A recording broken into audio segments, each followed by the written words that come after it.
because the main thing is the interview, and the interview we're going to put on YouTube and everything.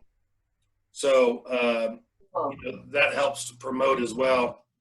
But the reason why we're doing these interviews is all the conventions, are postponing or canceling out. And the only way people can hear of the celebrities or guests is through, virtual, panels and reposting panels and what have you, so fans could enjoy it. Now, I have to admit to you that, I've seen Manos 100 times. I mean, Manos, I've seen that probably more than me, I'm sure.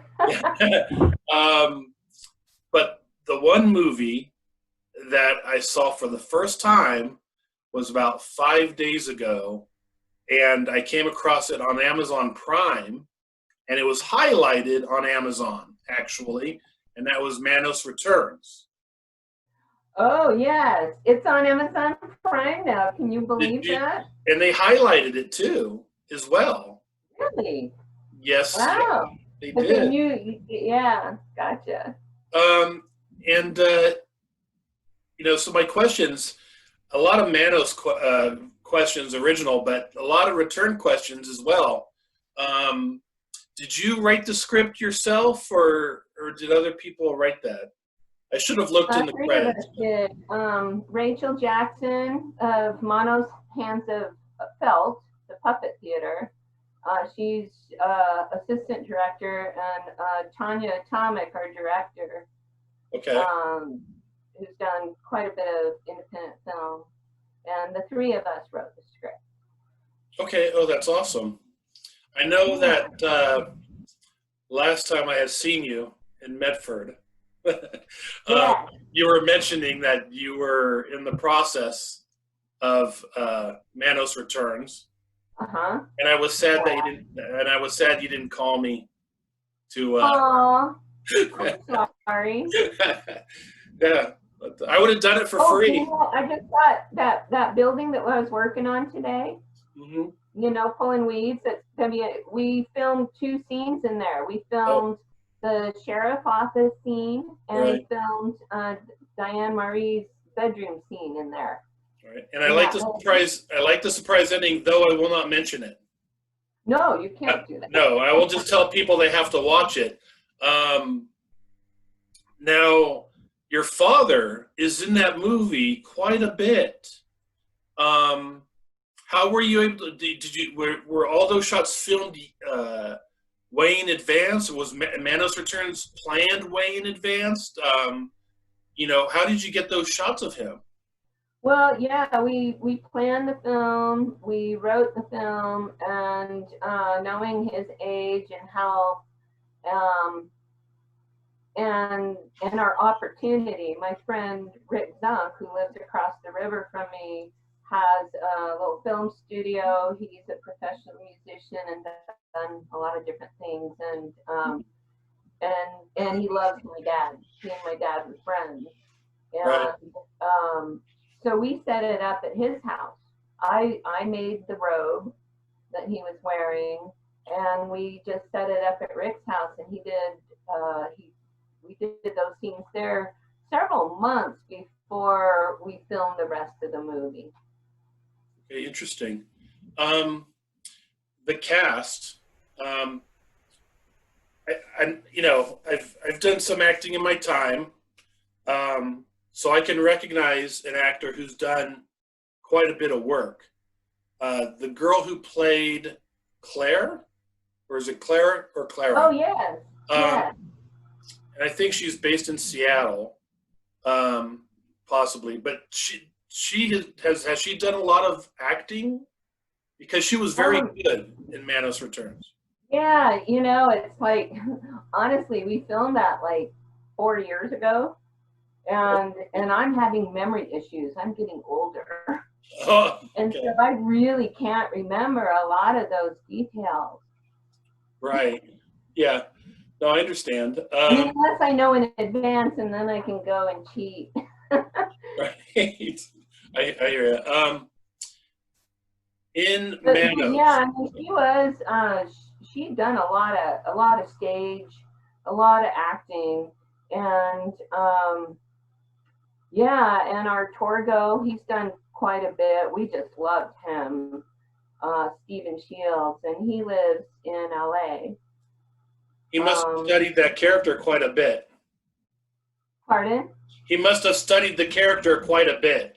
Yeah, and I can't remember, but I don't think he was like a huge Manos fan to begin with, but he definitely did a lot of study on it. Because that's most especially, I mean, we got the master, so you can't do better than that. Right. But how do you replace Torgo? Because he's like the most iconic character in the whole film. Right. And I think we did pretty much about the best you could do, really. We're very pleased with him. I think it was. I think it was really good, and he played Torgo very well. Most people are liking it. The reviews, I mean, way better than the original. But it's funny. I see a lot of stuff on Facebook, and it's interesting. There's a couple of groups that over the years have just been snarky, like on everything, Manos. So they were the ones, they were pretty mean about it. But other than that one group, really, everybody else has been pretty kind. Well, for the most part. I mean, a lot of people really like it, and some people are like, But, you know, I'll tell you, when I go on Amazon Prime or on TV at night trying to find something to watch, sometimes I just give up and get my book, you know. It's hard to find things that are interesting. It's amazing. We have 2,000 channels and nothing to watch. Exactly, right? Too much competition. But I'm really proud we made it. I'm so glad we did. And my dad was still healthy and in good shape at that point, and he had so much fun. Oh, good, good. Yeah, I noticed, you know, when I was watching the film, the character of the mom is in the movie. Debbie's mom is in that movie. Yeah. Different actress, but same character. Same character, same actress, yes. Right. Do we get an explanation what happens to the Mike character? Let's see. Not really. I think it's just, gosh, interesting. I got to go back and read the script, but I don't think it's really clear what happens to him, because here we have Torgo again. I mean, poor Torgo. He just keeps getting recycled. Right. I think maybe the master just wasn't thrilled with Mike and burned him up permanently, you know. Maybe have Manos 3, The Revenge of Mike. Oh man, I don't think I'm gonna make another Manos movie. No? Yeah, Really? I have pushed the limit on this one. I don't know. I think another one would be great. I think you know, do a trilogy, the Manos trilogy. Well, you know what? If somebody wants to make one, I'm in. I'm in. You know. Well, yeah, it takes a lot of work. You know, movies obviously take a lot of work, and it's not easy. Well, and I'm doing so many other things now. It's weird. It's like this pandemic. I'm almost doing better in some ways, which is really interesting. There's like all these new opportunities. The trading cards, the MST3K trading card series. Oh, really? You don't know about them? No. Okay. So Richard Parks, he is the guy who does the official Mystery Science Theater trading card series. And so this is the 4th series. He approached me about doing a whole series based on Manos the Hands of Fate. And so he brought in a lot of his pop culture artists and different people to do the artwork for this. But because I'm a professional artist, I'm doing quite a bit of the artwork. So, like, do you know what sketcher cards are? I do. Yeah. Yeah. So, where are they? Oh, so I'm making like 35 sketch cards. He did a Kickstarter, and he raised over $22,000 to Wow. do the Manos series, and so he's working on getting the Kickstarter set out, and then the base set will be available publicly. So if Okay. anybody is interested, I'll look up Mystery Science Theater 3000 trading cards on What? Facebook. Wow. But these are the cards I'm working on right now. These are some of the Spectre cards. I got a whole bunch. I got like 35 of them right now. Oh, those are cool. Oh, I like that. That was one of my favorites. And then I did the artwork for the other cards. So here's some of the artwork. Okay. And so once we get going on this, I'm going to be selling prints, and I think I'm going to sell the originals as well. Oh, okay. Oh, moths! Remember the moths flying everywhere in Manos? Right. Right. Yeah. You gotta have a moth, you know. Oh, see, Torgo. Yeah. So yeah, that the trading card series, that's a big thing. And then the other thing that's come up is a web series called the Debbie Chronicles.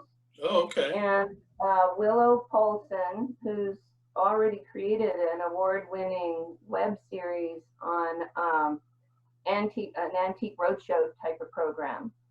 And she's done a lot of work, but she's already written the scripts or the pilot anyway. And it's me, I star in it. Oh, and I get to be a badass fighting supernatural evil in the world. Really?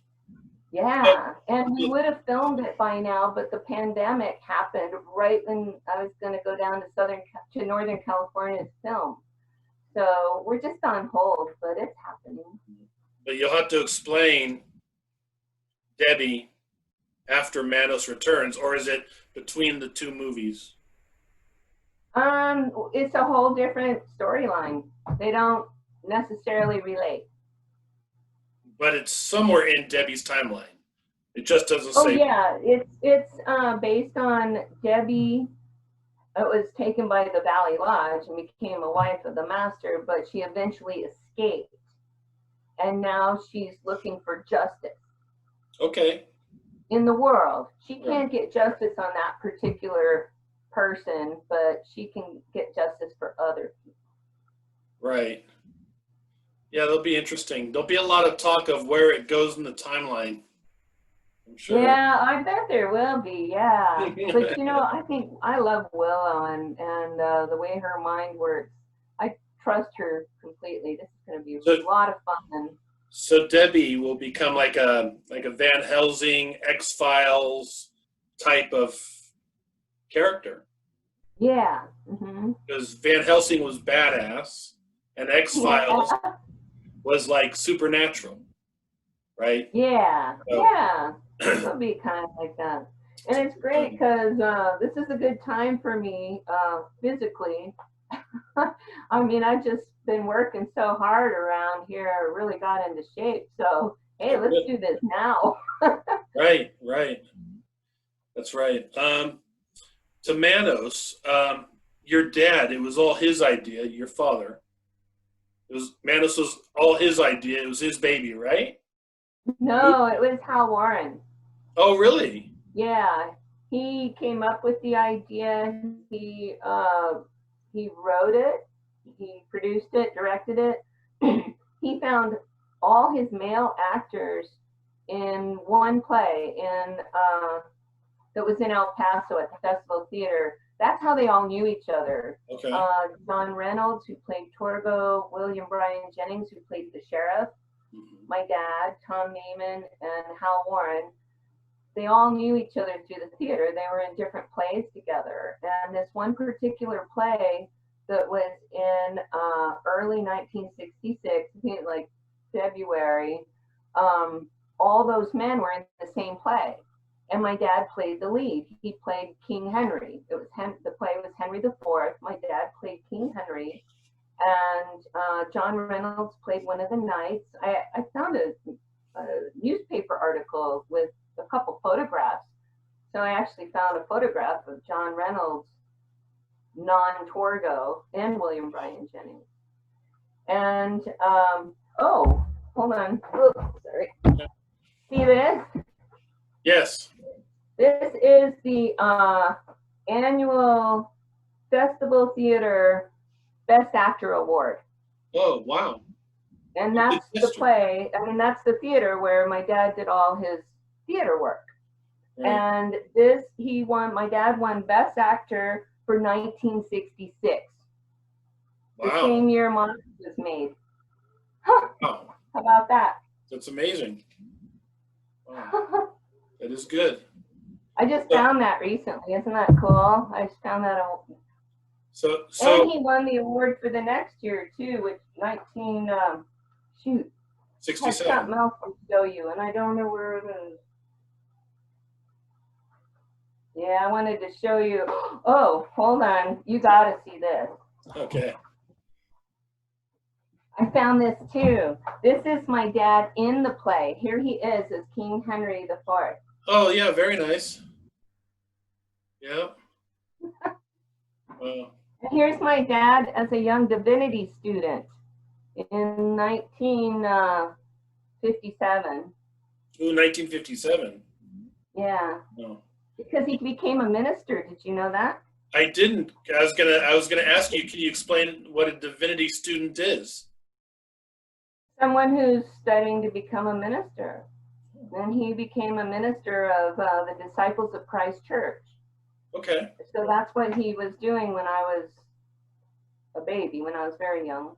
Mm-hmm. And then he became disillusioned, and he lost his mind for a while. Mm-hmm. And he left us, and he went around the Southwest with the migrant workers. And he worked the fields. Okay. While figuring himself out. And during that process, he found El Paso. So he came back to Fort Worth, where we were living, and he collected my mother and I and our dogs, including the Doberman, by the way, and moved us all to El Paso. Okay. When I was 4. So, and then he got involved in the theater right away. And that Doberman is the same one that's in Manos. Yeah. Chonka. It seemed like your dad had a lot of pull while filming the movie and made a lot of decisions. Oh, yes, he did. Well, my mother made all the costumes, including my dress. She made the wives' dresses, and she made the master's robe. And that's an amazing robe. I know. I remember them laying it out on the living room floor, the fabric, and designing it. I still have a very clear memory of them working together doing that. And then my dad made all the props, all the artwork, all the hands on the mantle, the bowl of flame with the hand. He made that. He made Torgo's hand. He made Torgo's costume was my dad's welding coveralls. And then he made the wire and foam-filled legs that Torgo wore to kind of be a semi-satyr. And, but yeah, the original title for the film was Fingers of Fate, which sounds like something from Laugh-In, right? Right, yeah. And so anyway, yeah, so my dad suggested the name Manos, the Hands of Fate, because of all the hand artwork he was going to contribute. Because, it was made so quickly and on such a low budget and everybody had full-time jobs. So Dad just tried to use absolutely everything he could that was already around. So how long did it take to make the film? 8 days. That's it, 8 days. Yeah, wow. Well, not full days either. These are nights and weekends. Right. So that's a whole lot of one takes. Oh, most of it was one take. Wow, okay. I mean, can you tell? Well, I try not to judge anybody's work. Or there Oh, are. and film was expensive. Right.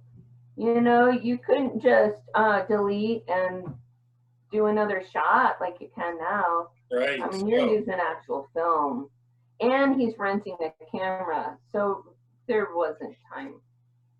Right. Let me ask you, did they ask you, I mean, you were a very small child when they asked you, or when you were in the movie, did they ask you, or did they just say, hey, you're going to be in a movie and have fun? How did they approach you? No, I remember that it was my dad. He came home one day and he got down to my level, you know, on his knees on the floor and looked me straight in the eye and he said, honey, I'm going to be, and I was very familiar with the theater even at that point. You know, I wasn't hanging around the theater like I did later. I practically lived there later. But I was very familiar with it. And he said, honey, I'm going to be making a movie. And there's a part for a little girl. Would you like to be that little girl? And I was a really shy kid. And I remember I said, ooh, I don't know. And he said, he knew what he was doing too. He goes, that's okay, honey. If you don't want to, we can just find another little girl. And I'm like, hell no. There no other little girls hanging out with my dad. Right. Now, so that was it. It was all about that. The poodle, the white poodle in the movie, was that your dog? Or was No, that was Hal Warren's dog, and he was a little shit. He didn't like him much either. Oh. Is that why they killed him off in the movie? Or I don't know. They didn't really kill him off. When they did kill him off, they got this little stuffed poodle, and they tore it open. But of course, the stuffing's white, and then they pour all this fake blood on it, and it still didn't look all that convincing. But they had it in such low light, and they shot from a direction that you couldn't really even tell what it was. But they came to me. That was one of the sweetest times with Hal. That was one of the times he was the sweetest with me, when he really took the time to let me know that they weren't killing the real dog. And I remember, like, maybe not outwardly, but inside I was rolling my eyes going, yeah, right. Like, I think that's the real dog. Right. Now, really, I might be 6 years old, almost 7, but I'm not stupid. Right. Now, I have to ask you this, and I know you've probably have been asked this a million times. When you or your dad, when you had seen Manos, the Hands of Fate on Mystery Science Theater for the first time, what was your feelings? What was your reactions? What was your emotions? Well, I know that story very well. It was on Comedy Central, and it was a Saturday afternoon, and I was living in Northern California with my husband and my oldest son. He was like 3 years old. Yeah, 1993, January.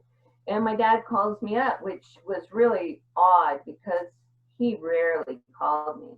He was living on the Oregon coast out Lincoln City at that time.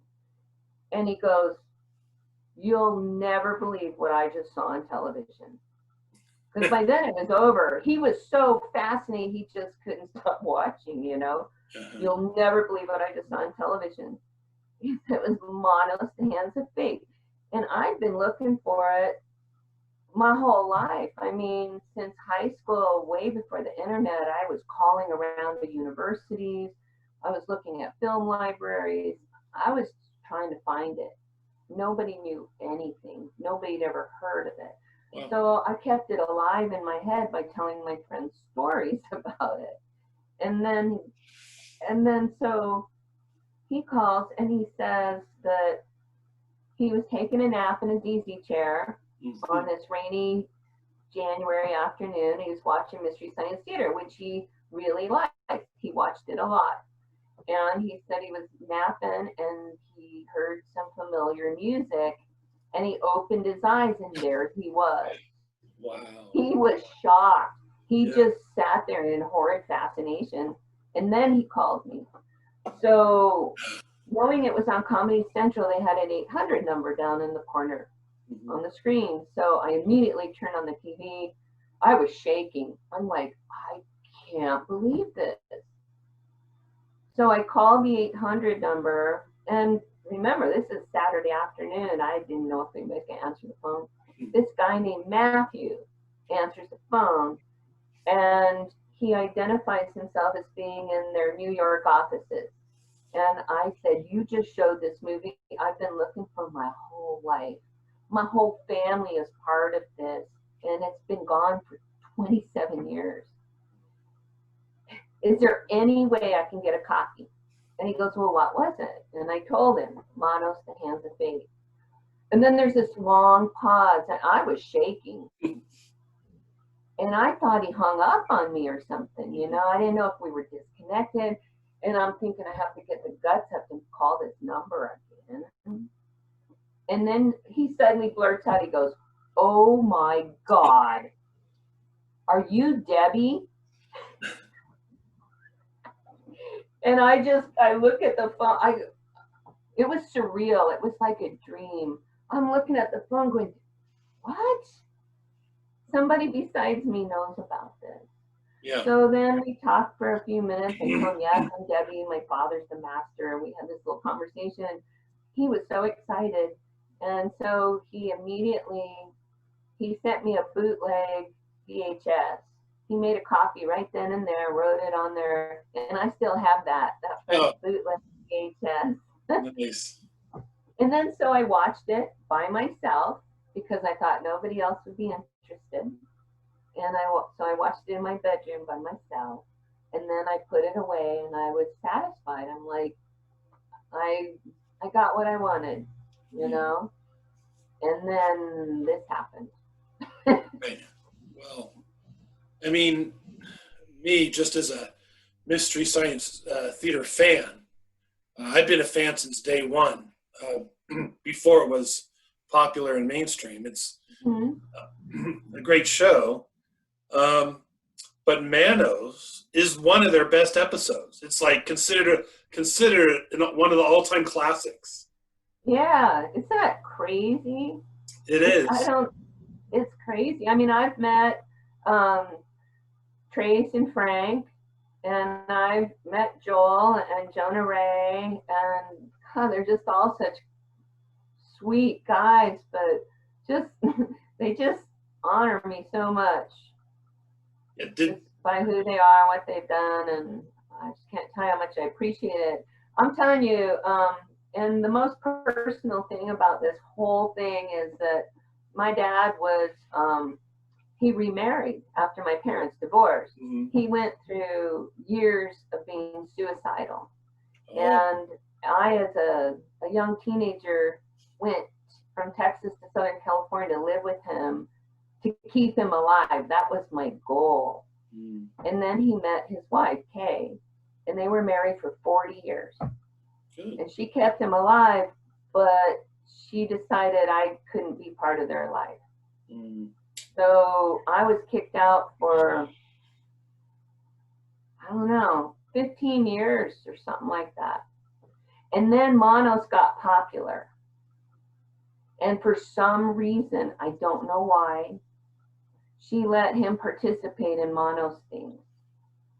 Okay. And by then we're living in the same town, right? Right. I mean, I lived half a mile from him, but might as well have been 10,000 miles. Right. And then Manos happened, and for some reason maybe she thought it was going to turn into something more for him, or she saw how happy it made him. I don't know. But that's what happened. And so I started creating, I just started opening ourselves up to opportunities. an How did opportunity to be guests. how did your dad feel about the riffing of the movie? Oh, he loved He it. loved it. He Okay. knew it was horrible. He knew. Okay. I was 6 years old. I knew it was bad. Okay. I mean, I cried through the whole premiere. I was so humiliated. Oh, really? I was on, and by then I was 7. I'm a 7-year-old kid. My whole family, we were so humiliated, but we couldn't get up and leave. We were sitting 5th row center. We were trapped. Tell us a little bit more about that premiere. That's interesting. So Hal Warren, he has convinced everybody that he's bringing the film industry to El Paso, and this is just the beginning. So he rents out the historic Capri Theater downtown, beautiful theater, and he borrows some car lights from his friends, a local car dealer, because Hal was a pretty influential insurance salesman at that time, and he knew how to talk. So he borrowed some of those spotlights, and he put them in front of the theater, and he found a red carpet somewhere. And then I think he had a friend with a limo service, but he rented a limo, one limo. Okay. And then he had the cast and crew show up, and we were all instructed to park a couple blocks away and wait in the alleyway behind the theater. So we're all standing there in our opera clothes and tuxedos behind the theater in the alleyway with the garbage can. And then the limo comes by and it picks up, a family group or, a few of the wives, and then drives around in front of the theater and drops them off in front of the red carpet so they can walk in. And then he hired all these autograph hounds, which you have to understand, El Paso is right on the border of Mexico. It's right on the Rio Grande River. I mean, I used to ditch high school and walk across the border and spend the day in Juarez. Wow. As a 14-year-old kid. Stupid, but I did it. That's how close we were. So the lights are scanning the skies, and people are getting out of the limo, and they're going into the theater, and he's hired these little autograph hounds, which are the street urchin kids, the kids that sell the chiclets, gum, on the border, and cigarettes, cigarettes. And so these are the kids, and he gave them those little notebooks, the little spiral notebooks with the little short pencils. And so these little kids in shorts and dirty shirts are like, it was ridiculous. I mean, really ridiculous. But, and he gave free tickets to all the city people, like the aldermen, the mayor, the sheriff, because the sheriff loaned him the badges, for their sheriffs, and the Judge Coldwell, whose property we used for the Valley Lodge, that was his desert property, and so yeah, all the important people were there, and they really were led to believe that this film was not the greatest film, but it was going to open the doors to the film industry in El Paso, Texas. And it really didn't. You wanted to be the Charlie Chaplin of El Paso. I mean, there was a few good movies. What's one with Steve McQueen and Ali McGraw? There's been some really good movies filmed in that area, but that wasn't one of them.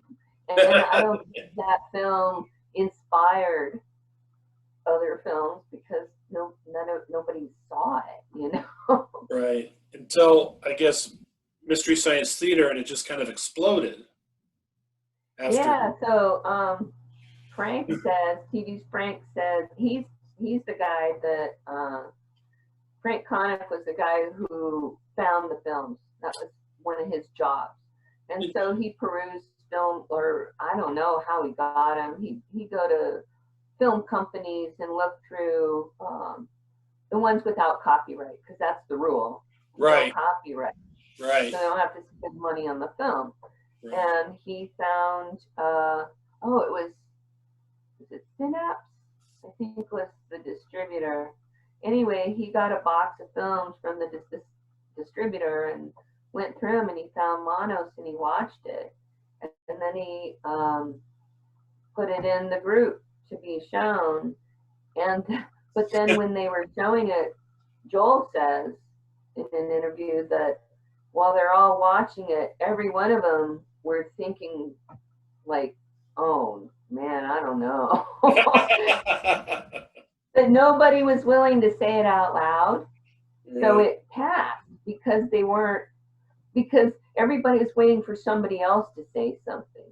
Right. And since nobody did, it got through. And also, you have to understand that it's not like they had a lot of leisure to just sit and watch movies. It's like you have to make a decision, and this is business. Right. So, yeah, they had a problem with that one. So they were pretty shocked when it became such an instant hit. And now they've riffed it several times because riff tracks they've done it, and they've also done it in theaters. They did a live presentation of Manos, the Hands of Fate, as well.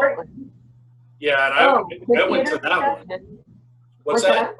The theater production. It was riff tracks with Mike Nelson and those guys. They did Manos in movie theaters on a simulcast to hundreds of theaters. Oh, okay. And they do it's called Riff Tracks Live, Manos, the Hands of Fate. If you go to rifftracks.com, they sell it there, actually. Okay. I'll look, yeah. And you can watch it. And when we went to see it, it was a sellout in the theater. Wow. So you can imagine there was hundreds of theaters all over the United States and Canada that were watching Manos, the Hands of Fate in movie theaters. Just think how I could actually maybe live more of a life of leisure if it had been copywritten. No, actually, I wouldn't. But see, that's the glitch there, is that if it had a copyright, it never would have made it. Right. It never would have even been considered. Right, because they weren't looking for copyright. They weren't looking for copyright. But the good thing about it is it gives a legacy, and it's brought you a lot of attention, obviously, and you've done the second movie. Time with my dad. I mean, that alone, just those times, the memories that we have now, the opportunities that we had together, and the joy that it gave him, the smile. That's worth everything to me. Are you familiar with Tommy Wiseau? He made The Room. Yes. I'd love to meet him. Yeah. Yeah. Do you kind of feel that both of you, in a way, or maybe your father as well, he's trotted the same road that you and your father did with Manos, but he did that with The Room, where in his mind he was making this movie. He thought it was an Oscar winner. Yes. And I don't know if you've seen the movie The Disaster Artist. Yes. But he was upset that people were laughing hysterically. Aww. And it was his friend. It was his friend that told him, "Tell people it's a black comedy movie. Tell them it's a comedy movie, and that way you can sell it." And that is how Tommy was able to market it. And then Riff Tracks got a hold of it, and the same thing that happened to to Manos happened to The Room, where nobody really knew about it until it was riffed, Yeah. Oh, yeah. In fact, I didn't think Manos showed anywhere before MST got it, but I've learned since then through my research, like when I wrote my book, that it showed in quite a few drive-ins, especially around West Texas, as like the third movie of Horror Night. It was always the last movie, but it actually did. It showed quite a number of places during the 70s, drive-in theater days. It makes you feel good, though. Yeah, for sure. Yeah, I don't know how they they distribute for movie theaters or drive-in movies. If they have a list of movies and they pick and choose what they want sent to the theaters. But Yeah. obviously, I mean, it was known in those circles. And And I've heard from people who actually saw it back in those days. okay, wow, that's amazing. I had no idea. That's amazing. So, Right? so Manos, the last film, that will be the end for the Manos. You don't plan on anything else except for. I don't. I can't say what anybody else is gonna do. So anyone can do a Manos film, really? I mean, Well, can't yeah, it's got no copyright. You can do whatever you want with wow, it. You know, that's amazing. There's at least 2 coloring books. There's my story. There's the theater production on stage, the comedy in Portland a few years back. Brian Cook made that, and it was hilarious. I still have the Doberman puppet that they made that's on little wheels. You roll him across the stage, and so I found out that they were doing this play just like weeks before it went on, and I got hold of them. I said, I can't believe this. This is great. I mean, I live an hour and a half from Portland, you know. Mm-hmm. I want to come see the show. Well, they connected with me and said, would you like to play the voice of Debbie? Because I don't know if you know, but it was shot silent originally, so all the voices were dubbed. Mm. Most of the men dubbed their own voices, but all the women's voices plus my little girl voice was dubbed by one woman. Really? Wow. So when we saw it in the theater and I saw my mouth open and this horrid voice came out, I just burst into tears. I was so humiliated. Oh my goodness. And so I got my justice in this play. I got to sit in a light booth with a microphone, and my character is played by a puppet, a doll, on stage, and I got to be the middle-aged woman voicing the little girl. Wow. I'm cold. It was so much fun. And there was a Chicago show, a rock opera, Manos Rock Opera of Fate. And there's a rock and roll band, Manos, the Band of Fate. And of course, the puppet theater, Manos Hands of Felt. There's a couple coloring books. There's,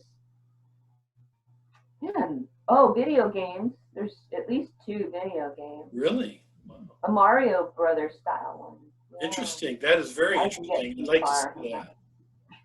Wow. I mean, there's more. I can't even think. There's so many things. It's. I call it the Manos verse. Yeah. It's like a whole nother world. It'll last forever. It'll, It seems like it, because every time it'll peak, it'll, like, the play will happen. Right. And then it'll go, and I'll go, well, that was fun. Every time I say, well, that was fun, it's over now. And then something else happens. And it goes higher every time. I don't know why, but I'm totally on board. This year I'm going to Pensacon, Pensacola Comic Con, right, or HorrorCon, in February, and looking fingers for crossed. too. What's that? Fingers crossed. Oh yeah, we hope so. But and then of course yours, when fingers crossed. Yes. It's a weird world. It's been depressing, really. We're doing our best. I know. Yes. I can't keep track of day and time. It's very disorienting. Well, it's been hard for us because our bread and butter is the event industry. So we've been shut down completely, And so you can imagine what we've been doing. So I was writing a comic strip, and I've had to shut that down because we can't finance it right now, because there's no money coming in. And then we opened up a brick and mortar about 9 months ago, and we're holding on to that. Boy. But it's been difficult. It's been very Yeah. difficult. We're going to be okay though, and we're going to have shows if they don't happen this year, happen next year. You know, they'll just be postponed to next year. But Yeah. I predict 30% of shows that you've seen will no longer be there next year. I think many shows will just dissolve, unfortunately. Of course. Yeah. I mean, you can only hold on so long. Right, right. And, Mm. you know, it is what it is. I mean, nobody likes it. You know, Oh, I don't know anyone who likes a pandemic, but, you know. no, but these things happen in history, and it sure makes you stop and think, though. I mean, it's made me very, very introspective on me as an individual, on everybody, on history, on things that people go through. Um, and there's so many good things I see, so much new creativity and art, and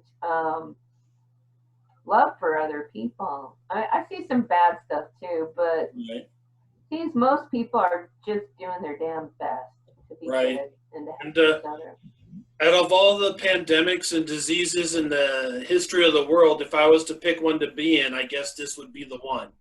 Because it's, Good point. Oh, yeah, you have a very good point there. I mean, And I also have to say, where I live in a fairly isolated area, I'm very happy with that. You know, I have a very supportive community, and I don't have to go anywhere. And this right, time of year, you know, I'm growing a garden, and you know, and it's helping my daughter-in-law and my grandchildren because we're spending more time in the yard, and you know, they're enjoying this. They're learning about growing their own food, things right. like It's that. important. You Yeah. know, that's pretty cool. My 5-year-old grandson, who is definitely a Dennis the Menace, oh my God, but he loves helping his grandma Jackey. And he was so sweet tonight when I put on my makeup. Oh, you're so pretty, Grandma. But he loves working in the yard. He's my best helper. So, you know, there's good things.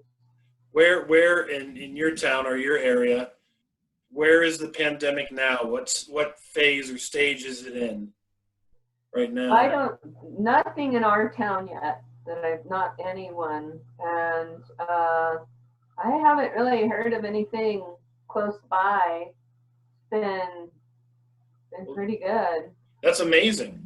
That's amazing. Yeah, but we're, you know, it's easy to stay 6 feet apart. It's easy to, Right.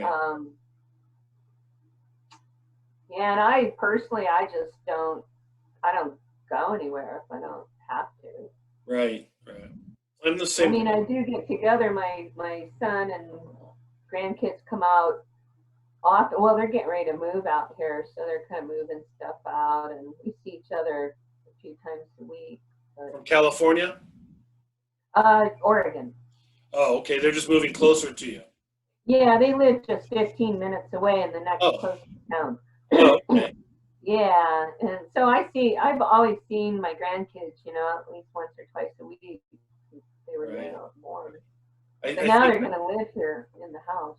well, I think, you know, when you lived in Northern California and you've been to Southern California and you've worked down there, I think you appreciate, and I probably think you're probably thankful that you live where you do now and not where you lived previously during this Oh pandemic. yeah, and I Northern California, Sonoma County. I worked in the wine industry. I was in hospitality.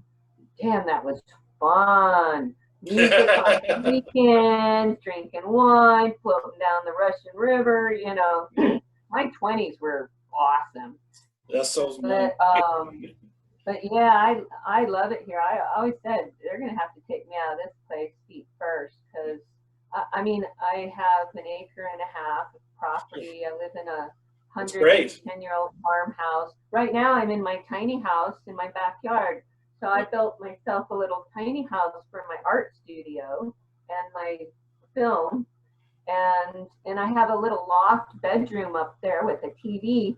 So when the grandkids move in and they drive me nuts, I just walk across the yard and lock the door. That's good. Privacy's Yeah, good. perfect. Let me have one more question. I see in the back there says the rise of Torgo. Oh, yeah.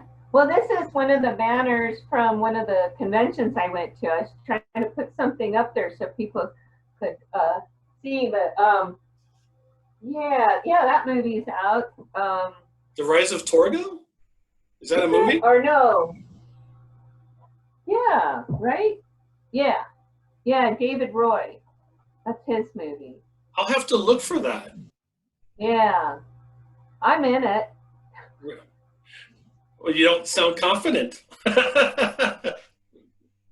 You know, I mean, Well, I mean, a lot of people like it. So Manos Returns was a lot of fun, and I like what was done with it. A lot of the scenes that people enjoyed in the original were kind of, in a way, redone in the second one, where they're driving long, the travelers are driving. It's like, when are they, going to stop? And a lot of fun stuff like that people liked in the original that was in this. It was very similar. People enjoyed. So I'll have to check out that Rise of Torgo. I'm not sure if it's on Amazon, but I don't know. I don't think so. But yeah, a lot of things that people have said about our film, and that I think makes Tommy Wiseau's film so attractive too, is that even the original film, Manos Hands of Fate and Manos Returns, is that we did it with a lot of passion, and we did the best job we could with everything we had. We weren't going. I mean, yeah, there's some inside jokes. So it wasn't like, hey, we weren't. We really, really did the best we could with what we had, and for that, I'm very proud of it. Excellent. And it's been really sweet when I see a lot of the reviews, and that's one of the things I've seen the most, is that people recognize that. Absolutely. And the music and everything else. Oh God, I got to tell you that. Okay. Nikki Mathis, the song Forgetting You and Love Inside This Magic Circle, she's the original person who sang it on the original soundtrack. Wow. We found her. I found her. Amazing. She's amazing, and she's still performing. She's in her late 70s, and she's still performing. And I found pictures of her on stage. She's beautiful. She's this Black woman, and so there she is in the 60s singing on stage in El Paso, Texas, with her jazz band. Amazing. Wow. She's a beautiful human.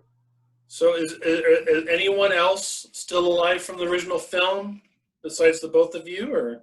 Yes, there are a couple of the wives. I'm Facebook friends with one of them. Okay. And her name was, most of the wives, their names were never proper in the credits because Hal had that much respect for women that he didn't bother to even write their names down or something.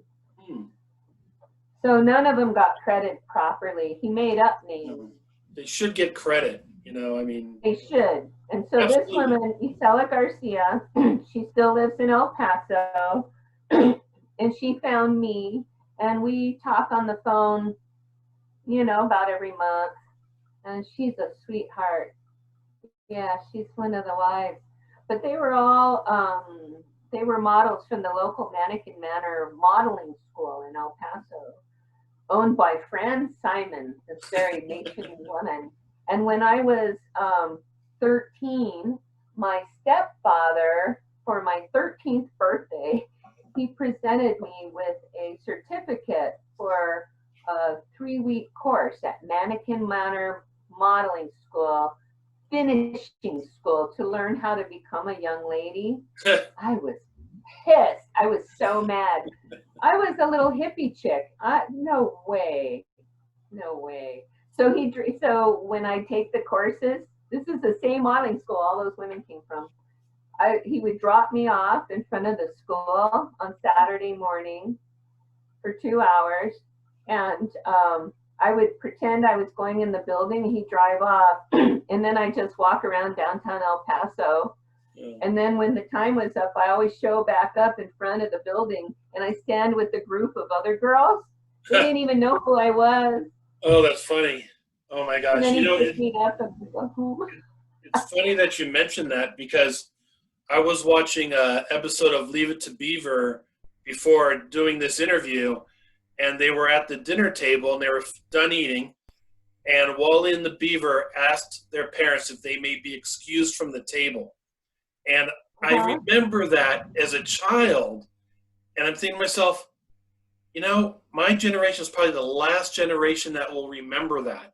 Nowadays, people don't even be eat the table, or to be excused, right? For any reason, yes. I know. It just amazes me that, I don't know if it's a good thing or a bad thing, but I forgot all about it until I watched that episode, and I'm like, Nothing wrong with manners. Yeah, that's right. And Nothing wrong with manners. It just kind of blew me away. I was raised in the 60s as a Texan, so believe me, you didn't leave the table without asking. Oh, gotcha. Yeah, it's much different. But I don't want to take up too much of your time, because we've gone over. Yeah. Too much fun. And I hopefully will see you soon. Right now, August is up in the air. Okay. You know, and probably in the next couple of weeks we'll have an email for that. But just this year has just been bad all the way around.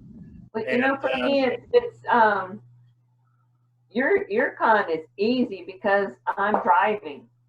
Yeah.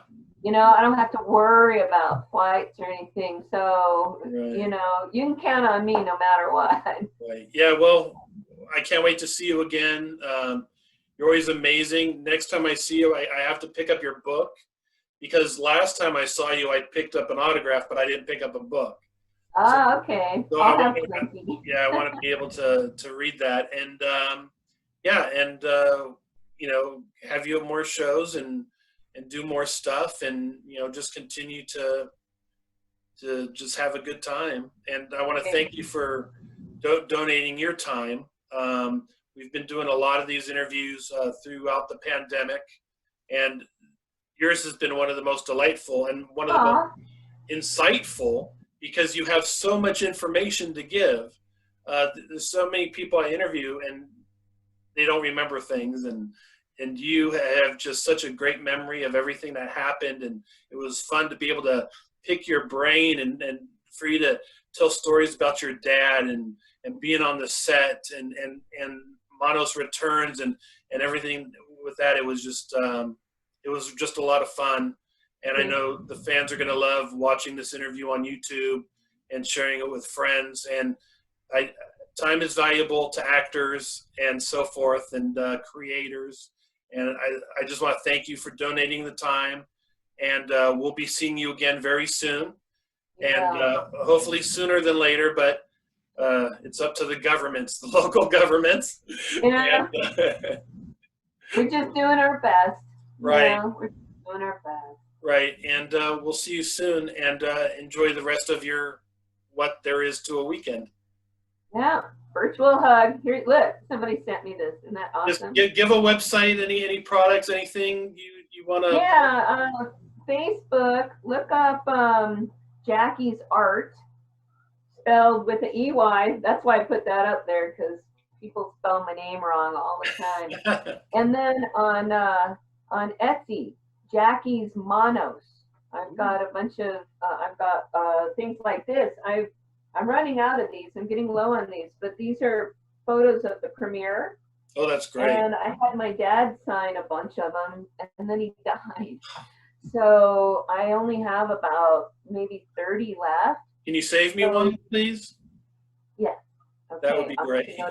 That right now. Yeah, that would be great, because I have those, and then I also have I have my little Debbie pictures. Okay, excellent. And then me being an artist, I also I recreated my dad's painting. Oh, awesome. Yeah. So I have these things, and I have my own art on my Etsy site. So Jackie's Art, and also on Facebook, Jackie's Art or Debbie's Manos. I mean, any combination of those, you'll find me. All I want to say is one more thing with Manos, The Hands of Fate. One of my favorite scenes, your dad was great in that movie, but one of my favorite scenes is when he wakes up all the brides and they're yelling and arguing, and he's sitting there like, what did I just do? You know, Yeah. it was so good. He's just so much fun, so much fun. So I don't want to keep you too much. I can talk all day.